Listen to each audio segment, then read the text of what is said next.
Kita tahu nikel kadar rendah jumlahnya banyak di dalam negeri dan merupakan bahan baku terbaik untuk memproduksi mineral litium ion atau biasa disebut limonate. Diharapkan PT SNI mampu maju mundur cantik. Hilirisasi nikel RI bikin Tesla bingung.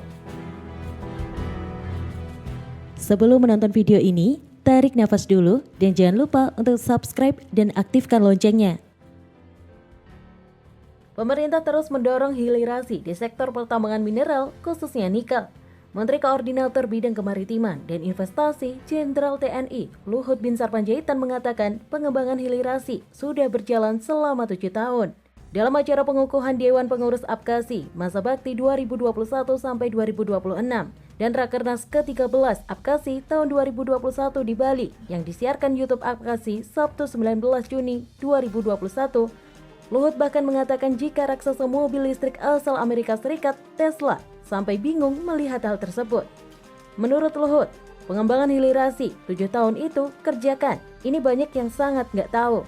Tesla saja bingung lihat ini. Luhut menyebut hilirisasi membutuhkan investasi yang sangat besar. Dia juga menyebut jika hilirisasi tidak hanya dikerjakan oleh pekerja dari Cina saja. Misalnya, Ibu Luhut di Morowali dari 50.000 pekerja. Pekerja yang berasal dari Cina hanya sekitar 4.000 saja.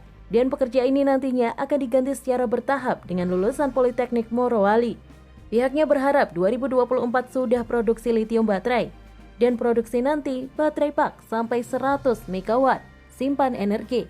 Mobil listrik akan lebih awal produksi, hanya baterai akhir 2023 atau 2024. Lebih lanjut dia mengatakan sekarang di Indonesia sudah ada industri baru yang terintegrasi dari timur sampai ke barat.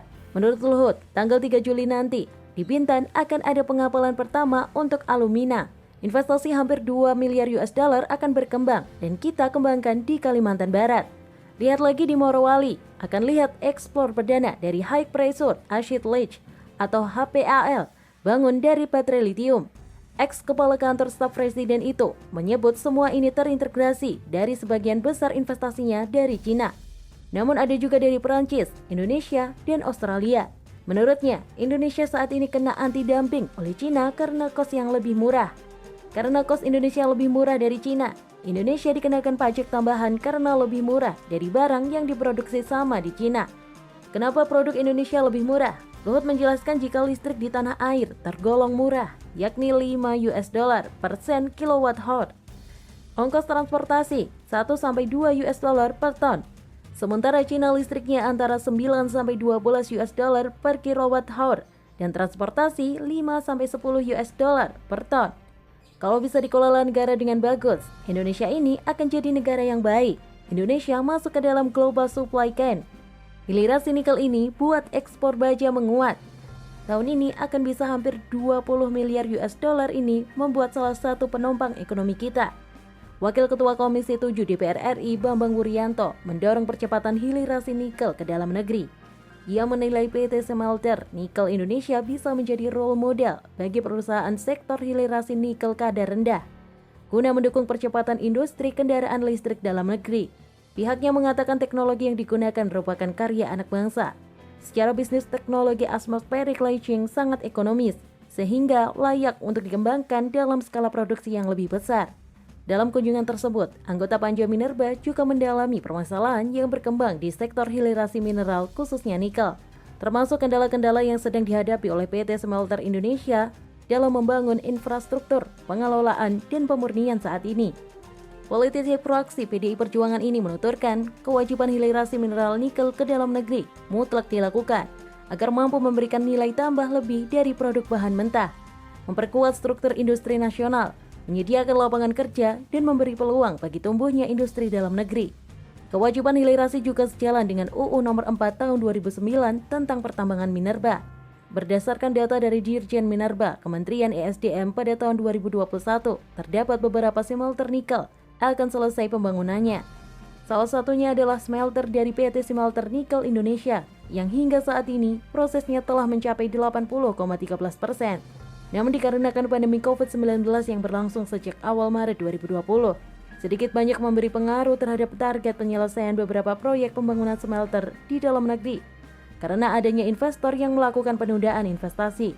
Smelter PT SNI direncanakan akan menggunakan teknologi hydrometallurgi atau smelter high pressure acid leaching dengan kapasitas input sebesar 2,4 juta ton per tahun dan kapasitas output sebesar 76.500 ton per tahun dalam bentuk mixed hydroxide precipitate sebagai produk akhir, yang mana komponen kandungan nikel kontennya sebesar rata-rata 35% yang merupakan bahan baku utama baterai listrik, baja khususnya, dan stainless steel.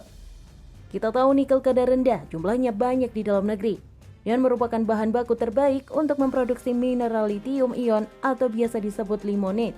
Diharapkan PT SNI mampu menyediakan bahan baku baterai guna mendorong percepatan industri kendaraan listrik di dalam negeri ke depannya.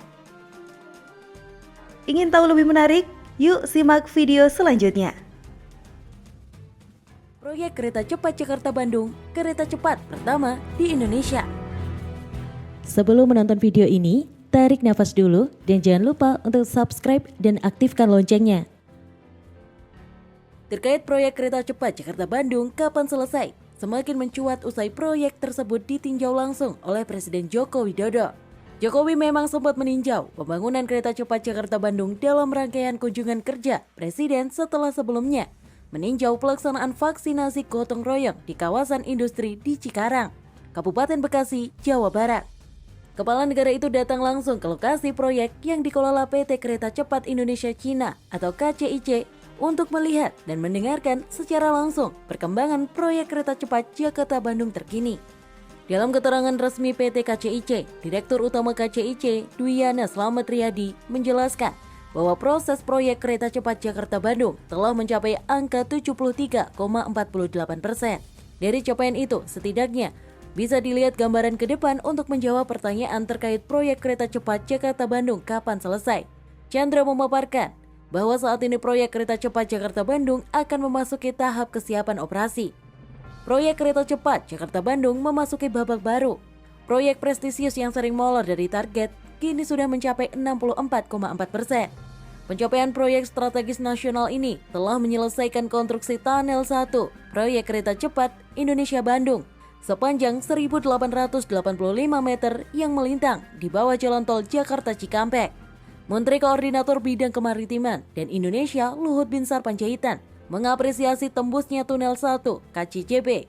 Prestasi itu menunjukkan bahwa kerjasama seluruh pihak yang terlibat dalam konstruksi proyek ini berjalan sangat baik.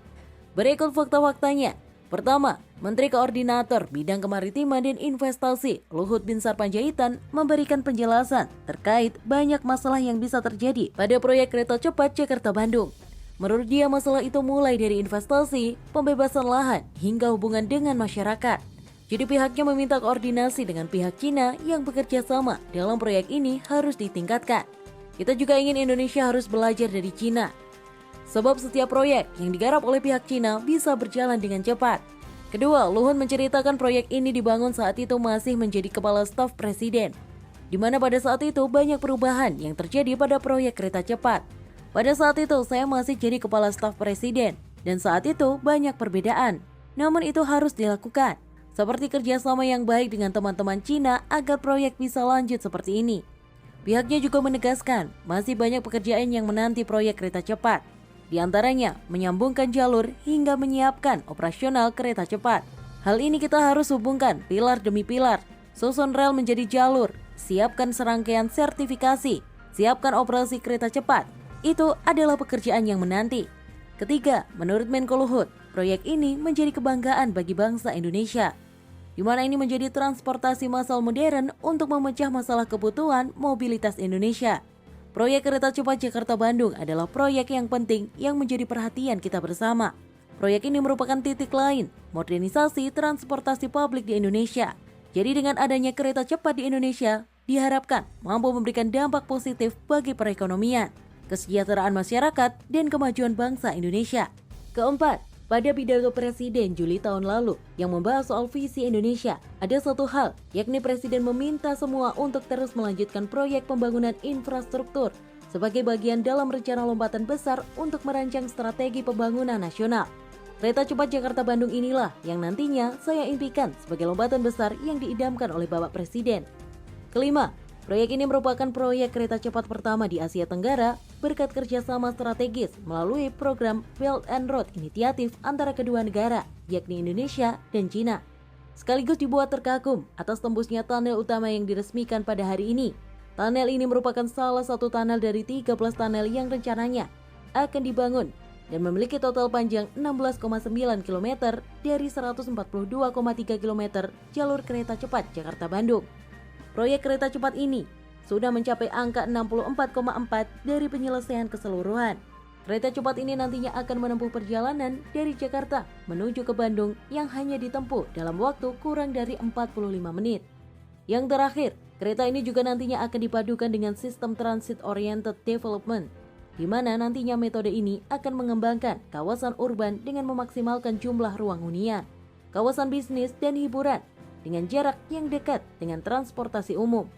Luhut bukan hanya berharap bahwa proyek ini selesai begitu saja, namun lebih daripada itu, proyek ini akan menjadi proses transfer teknologi bagi para anak bangsa untuk bisa mengembangkan era transportasi modern bagi negara ini. Di akhir, Luhut mengucapkan apresiasi kepada pemerintah kedua negara serta seluruh pihak yang terus mencari solusi dari segala tantangan dan resiko yang dihadapi dalam proyek ini.